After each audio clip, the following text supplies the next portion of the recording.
मैं एक लड़के की कहानी आपको बता रहा हूँ। एक लड़का था, 2008 में वो बैप्टिज्म लिया उसने, और उस लड़के के अंदर एक जागरूकता जागी, और उस लड़के ने क्या किया, उसने फैसला लिया कि मैं पूरी दुनिया के अंदर परिश्रम करूंगा यीशु मसीह के नाम के लिए। मैं लोगों को बताया करूंगा, मैं जगह जगह जाऊंगा और प्रभु के सुसमाचार को फैलाऊंगा। जब उसने मेहनत करने का, परिश्रम करने का फैसला लिया, तो उसी समय जब वो चल पड़ा, प्रार्थना करता, वो रातों को उठ कर दुआएं करता, रोता परमेश्वर के सामने, अपने परिवार के लिए नहीं, लोगों के लिए रोता, दुआएं करता कि परमेश्वर पूरी दुनिया के लोग बच जाएं, ये लोग छुड़ाए जाएं, ये लोग आजाद हो जाएं। परिश्रम करने लगा, घुटने टेक टेक कर प्रार्थना करने लगा, उपवास करने लगा, और परमेश्वर इसके परिश्रम को देख रहा था। लेकिन वो जैसे परिश्रम कर रहा था कि थोड़ी देर के बाद खबर आई, कह रहा है कि थोड़े दिन वो प्रार्थना कर रहा था, और जैसे ही उसने फैसला लिया कि मैं गली गली में, नुक्कड़ नुक्कड़ में जाकर सुसमाचार सुनाऊंगा, उसने अपने हाथ में एक बाइबल को लिया और जाता, झोपड़ियों में जाता, लोगों को सुसमाचार सुनाता, इधर जाता उधर जाता, जगह जगह लोगों को गवाहियां देता, यीशु मसीह के नाम के पर्चे बांटता। उसके पास पैसे नहीं थे, लेकिन वो कागज पर अपनी कलम चलाकर यीशु मसीह का नाम लिखकर वो पर्चे बांटता, वो जगह जगह जाता, लोगों को सुसमाचार सुनाता।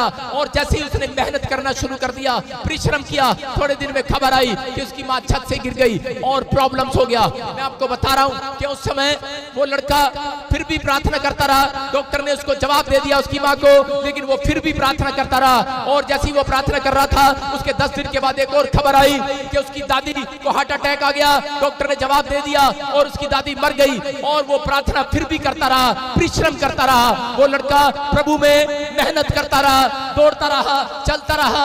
और थोड़े दिन के बाद जब वो प्रार्थना कर रहा था कि अपने घर में बैठकर, तो उसका मकान की छत गिर गया और लेंटर गिर गया, और साथ में मकान में तिरड़े पड़ गई। और उसके बाप ने आकर कहा, बोलता है, कह रहा है कि जब से तू प्रार्थना करता है, बोलता है, कह रहा है तब से, कह रहा है मेरे घर में समस्या बढ़ती जा रही है। कह रहा है कि तू इतनी मेहनत कर रहा है प्रार्थना करने में, तेरा खुदा कहाँ है, तेरा परमेश्वर कहाँ है? बोलता है, कह रहा निकल जा घर से। जैसे ही वो घर से निकला, उसने मेहनत करना शुरू कर दिया, उसने प्रार्थना किया, उसने फिर भी हिम्मत न हारा, वो निराश नहीं हुआ, वो फिर भी प्रार्थना करता रहा और खुदा को रोज बोलता रहा, इस वचन से बोलता रहा, परमेश्वर कि मेरा परिश्रम तू देख रहा है, अरे मेरा परिश्रम का फल कहाँ है? लेकिन वो करता रहा, वो बेचारा प्रार्थना करता रहा और दौड़ता रहा। लेकिन थोड़े दिन के बाद कह रहा है कि जब उसको घर से निकाल दिया गया, वो सुसमाचार सुना रहा था कि थोड़े लोगों ने क्या किया, कि थोड़े लोगों ने उसको पकड़कर मारना पीटना शुरू किया, और पीटा और उसको जेल में डाल दिया। और जब उसको जेल में डाला, तो समय भी वो वहां जेल में बैठकर लोगों को सुसमाचार सुनाता रहा,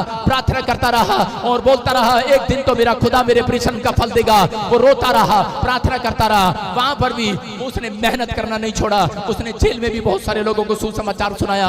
और उसी समय जब वो ऐसे प्रार्थना करके बाहर निकला, थोड़े दिन के बाद वो किसी जगह पर करे के एक आदमी के घर पर काम करने लगा, उसके बासण मांजता, उसके कपड़े धोता, बड़ी मेहनत करता। थोड़े दिन के बाद खबर आई उस लड़के के लिए, वो मेहनत कर रहा था, लेकिन थोड़े दिन के बाद वो मेहनत करता करता प्रार्थना फिर भी करता, वो काम पर जाता, लेकिन रात को वो प्रार्थना करता, सुबह उठता प्रार्थना करता। लेकिन फिर खबर आई कि उसकी लड़की छत से गिर गई। और उस समय फिर भी वो, जब उसकी लड़की छत से गिर गई, तो उसी समय फिर भी प्रार्थना करता रहा, धन्यवाद करता रहा परमेश्वर का, और परमेश्वर देखता रहा और वो रोता रहा, गिड़गिड़ाता रहा। लेकिन उसने अपने परिश्रम को बंद नहीं किया, वो फिर भी चलता रहा, दौड़ता रहा। और एक दिन उसको क्या हुआ कि थोड़े दिन के बाद कि वो लड़का पास्टर बन गया। और पास्टर बनने के बाद कह रहा उसने जगह जगह गांव गांव में जाकर, गली गली में, नुक्कड़ नुक्कड़ में जाकर उसने सुसमाचार सुनाया। थोड़े दिन के बाद खबर आई कि उसके भाई को टीबी की बीमारी होगी, प्रॉब्लम्स होगी। वो फिर टेंशन में गया, लेकिन उसने फिर भी हिम्मत न हारा, प्रार्थना करता रहा, प्रार्थना करता रहा, विनती करता रहा। जिस पास्टर के साथ काम करता था, उसके साथ कह रहा है कि उसी समय क्या हो गया, कह रहा है कि वो लोग नफरत करने लगे उससे और जलने लगे, ईर्ष्या करने लगे। उसने छोड़ दिया वो चर्च, और वो साइड में अपने नाम की प्रार्थना वो बोलता रहा, परमेश्वर से मेहनत करता रहा, फिर भी दुख उठाता रहा और चलता रहा। अपने परिश्रम को बंद नहीं किया, अपना परिश्रम कह रहा जो उसने यीशु मसीह में वादा किया था, प्रॉमिस किया था, वो करता रहा, मेहनत करता रहा। और एक दिन फिर क्या हुआ, कह रहा कि जब वो प्रार्थना करने के लिए गया। थोड़े दिन के बाद किसी ने उसको झूठे केस के अंदर डाल दिया और उसी समय जब झूठे केस में उसको अंदर डाल दिया वो वहां भी सुसमाचार सुनाता रहा, वो परिश्रम करता रहा, मेहनत करता रहा। किस लिए? यीशु मसीह के लिए, के नाम के लिए दुख उठाता रहा, प्रार्थना करता रहा। लेकिन जब वो जेल में था तो उसी समय उसके पास खबर आई, जब वो प्रार्थना कर रहा था, लोगों को सुसमाचार सुना रहा था, कि खबर आई कि मकान मालिक ने तेरे बच्चों को बाहर निकाल दिया है और मकान मालिक ने नोटिस दे दिया है, तेरी पत्नी तेरे बच्चे सड़क पर आ गए हैं, घर से बाहर निकाल दिया है। रो पड़ा है ये व्यक्ति, अरे ये लड़का रो पड़ा है और बोलने लगा है, बोलता है और ये वचन इसके सामने आता है और हाथ उठाकर कहने लगा, ए आसमान के खुदा, बोलता है इतने साल मैंने परिश्रम किया, बोलता है मेरा प्रतिफल कहाँ है, मेरी मेहनत का प्रतिफल कहाँ है। और यहाँ पर रो पड़ा है। लेकिन उस समय रहा नहीं गया इससे, जब बीवी बच्चे सड़क पर आ गए, अरे मकान मालिक ने घर से हाथ पकड़कर बाहर निकाल दिया। उस समय अरे मैं आपको बता रहा हूँ कि इसका हाल क्या होगा। अरे ये लड़का रो रहा था, प्रार्थना कर रहा था, लेकिन फिर भी इसने जवाब नहीं दिया परमेश्वर को। फिर भी ये शाम को प्रार्थना करने के लिए गया, ये फिर सुबह प्रार्थना करने के लिए गया, लेकिन रो रहा था और लेकिन कह रहा था, उस दिन हार गया ये लड़का और टूट गया और कहने लगा, बोलता है, कह रहा परमेश्वर, कह रहा कि अब मैं सुसाइड कर लूंगा, अब मैं अपना जीवन खत्म कर लूंगा। बोलता है मैं थक गया हूं। लेकिन उस रात इसके कानों में एक आवाज आती है और इसके कानों में एक आवाज आती है, बोलता है अपना रोना पीटना बंद कर, अपना रोना पीटना बंद कर, कह रहा कि तेरी मेहनत का फल आज रात तेरी गोद में आने वाला है, तेरी मेहनत का फल आज रात तेरी गोद में आने वाला है। इस लड़के के कान में जब ये आवाज आई और इसने पुस्तक जब बाइबल खोली तो बाइबल के अंदर ये वचन लिखा था, यिर्मयाह के 31 के 16 में वो लिखा, वहां पर यहोवा यूं कहता है, कह रहा है कि अपना रोना पीटना बंद कर, मैंने तेरे आंसुओं को देखा है। वो आज ऐसे लोगों को बोल रहा है, ए मेरा बेटा है, मेरी बेटी सुन, अपने आंसुओं को, कह रहा है परमेश्वर को एक सामने अगर आपने बहाए हैं, अगर आपने परिश्रम किया है, यीशु मसीह के नाम के लिए दुख उठाया है, अगर प्रार्थना की है, बाइबल पढ़ी है, कह रहा है आपने अपना पेट काट कर लोगों की हेल्प की है, मैं कह रहा हूं आज रात आपका प्रतिफल आपकी गोद में आने वाला चर्च, आपकी गोद में आने वाला चर्च, मेरा परमेश्वर झूठा नहीं है, आपकी गोद में आने वाला है। ये लड़का ही विश्वास करके कह रहा वहां पर भी कह रहा विश्वास कर रहा था, लेकिन रात को कह रहा जब इसने वचन को पढ़ा, सुबह खबर आई कि इस लड़के की जमानत हो गया और ये अपने घर पर गया। ये लड़का जैसे ही बाहर निकलता है, परमेश्वर का रोता हुआ धन्यवाद करता हुआ जा रहा था और उसी समय पवित्र आत्मा ने क्या किया, बोलता है कि पवित्र आत्मा ने कहा तू जा। एक आदमी उसके पास आया, बोलता है मेरा बच्चा मर गया है। उस लड़के ने उसके पर हाथ रखा, वो बच्चा जिंदा हो गया। एक औरत एक और उसके पास आई, बोलती कि मेरे बच्चे की आंख नहीं है, उसने हाथ रखा, चमत्कार हो गया, उसकी आंखें वापस आ गई। एक औरत और आई, बोलती है रसोली है, कैंसर है, और उसने उसके पर हाथ रखा, वो कैंसर चला गया। चमत्कार करने लगा परमेश्वर, उस लड़के के जीवन से चमत्कार होने लगे।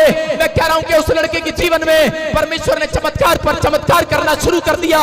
जितना दुख उठाया था उससे ज्यादा परमेश्वर ने उसको अनॉइंटिंग देना शुरू कर दिया। आज वो लड़का आपके सामने खड़ा है, उसका नाम पास्टर भजेंद्र सिंह है। हालेलुया!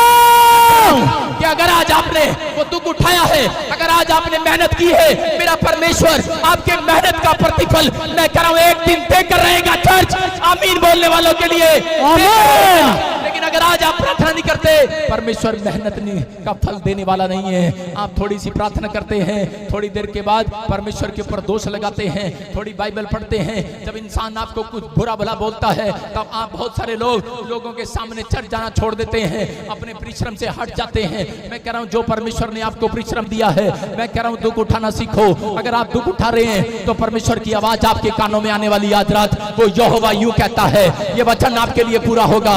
यहोवा यूं कहता है कि मैंने तेरे परिश्रम को देखा है। आज वो कह रहा है मेरा बेटा है, मेरी बेटी सुन, अगर आज तू कहीं से भी आई है, अगर तेरी सास, तेरी बहू, तेरी माँ, तेरे बच्चे तेरा आदर नहीं करते, लेकिन आज मेरा परमेश्वर चमत्कार करेगा तेरे घर में यीशु मसीह के नाम में। आमीन। चमत्कार करने वाला आपके अंदर है। मैं कह रहा हूँ चमत्कार करने वाला आपके अंदर है। आपके चमत्कार करने वाला बाहर नहीं है, चर्च आपके अंदर है। आपको चमत्कार को लेना पड़ेगा। अगर आज आप चमत्कार को देखना चाहते हैं तो उठाना पड़ेगा। अगर आप चमत्कार को देखना चाहते हैं तो सुबह उठना पड़ेगा, प्रार्थना करनी पड़ेगी, विनतियां करनी पड़ेगी। अगर आप विनती करते हैं, मैं कह रहा हूं जितना दुख मैंने उठाया था उससे ज्यादा डबल प्रमोशन मेरे परमेश्वर ने मेरी की है। मैं कह रहा हूं कि अगर आज आप दुख उठाने वाले हैं, मैं कह रहा हूं मेरा परमेश्वर आपकी मेहनत का फल आज रात देने वाला है, आपकी गोद में देने वाला है। मैं कह रहा हूं आने वाले 7 दिन में मैं कह रहा हूं बहुत सारे लोगों के साथ अगर आप मेरी बात को सुन रहे हैं, मैं कह रहा हूं 21 दिन में आपकी प्रोफेसी पूरी होने वाली है। चर्च आमीन। आपका खोया हुआ परमेश्वर आपकी गोद में वापिस लौटाने वाला यीशु मसीह के नाम में। आमीन।